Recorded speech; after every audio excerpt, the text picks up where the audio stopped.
Mr. Marston, I've been hearing about your plans. Have you, Miss McFarland? Yes, from Lee Johnson, to settle here and build a life for yourself.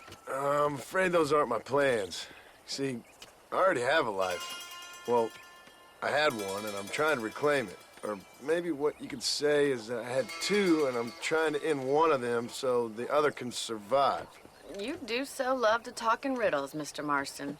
Do you do that, I wonder, as a substitute for having anything interesting to say? Probably, Miss McFarland. Oh, call me Bonnie, you fool. Call me Bonnie. Miss McFarland, I'm married. I have a son. I had a daughter, but she died. Years before that, I rode in a gang. We robbed banks, trains, held people ransom. We killed people we didn't like. Bill Williamson was in that gang. Now, if I don't capture my former brother in arms, great harm will befall my family. Now, I don't suppose any of this is very interesting to you, but I hope it explains why I wasn't so eager to talk about it. No, I do understand. I had no idea. You poor man. Even in this new country, memories don't really fade. My father was an illiterate Scot born on the boat into New York. He never saw his homeland, but to hear him talk about it, you'd imagine he only ever ate haggis and wore a kilt. And he hated the English for what they had done to his great-grandparents that he'd never met. People don't forget. Nothing gets forgiven. That's true, especially when it comes to money. And you know, even now, after all his labors, my father's debts are still terrible. I worry every day about us losing the ranch. It would kill him. My father died when I was 8 years old. His eyes were, well, let's just say he was blinded in a bar fight south of Chicago. My mother died during childbirth.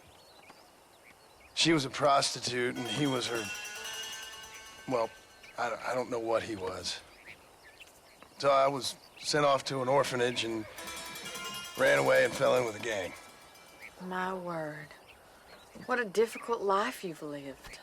The leader of the gang taught me how to read, taught me how to see all that was good in the world. He was a great man in a way. But you killed people. Sure. And I've suffered for it. And that's the life I left, or tried to leave.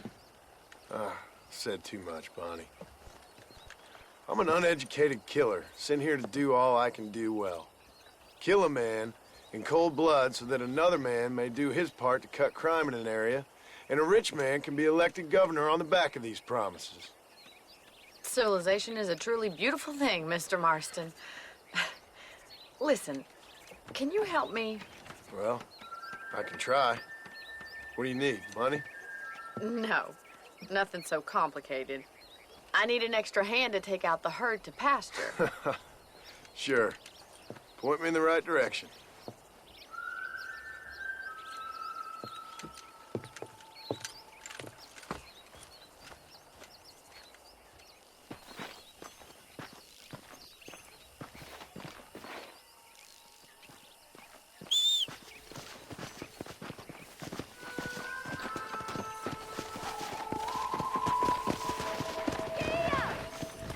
Right.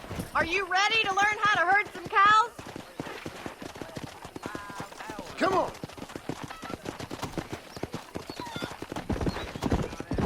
Thank you for telling me all that back there. It must have been hard for you. Hope you understand now why I've been playing my cards somewhat close to my chest. I didn't know you had a wife and child. Then again, I don't think I ever asked. They're lucky to have a man like you. I ain't so sure about that, but thank you. Good to see you, Miss McFarland.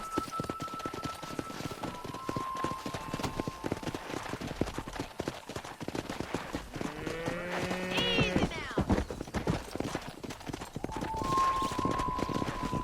He's got it. Let's go. Nice job, Mr. Marston. Let's go. That's Stay it. behind them, Mr. Marston. Herd the cows down the road. Pretend you know what you're doing. Up to date, Mr.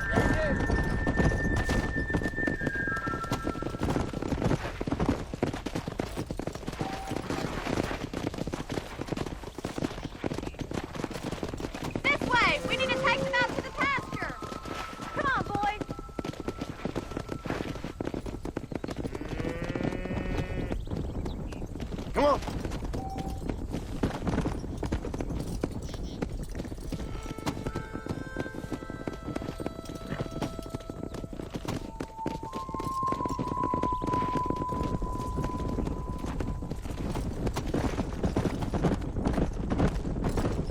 Yeah.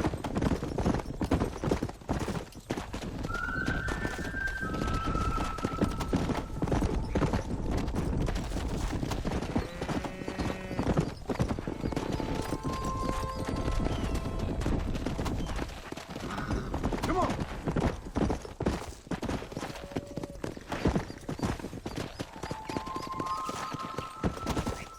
He's just showing off now. Let's get it. Colin, now we need to move this entire herd out to the far pasture for grazing.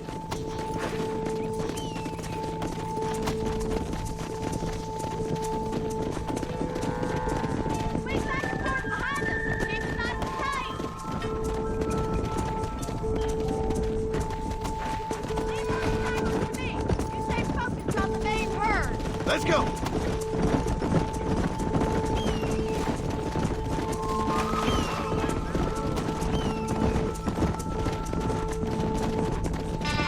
Come.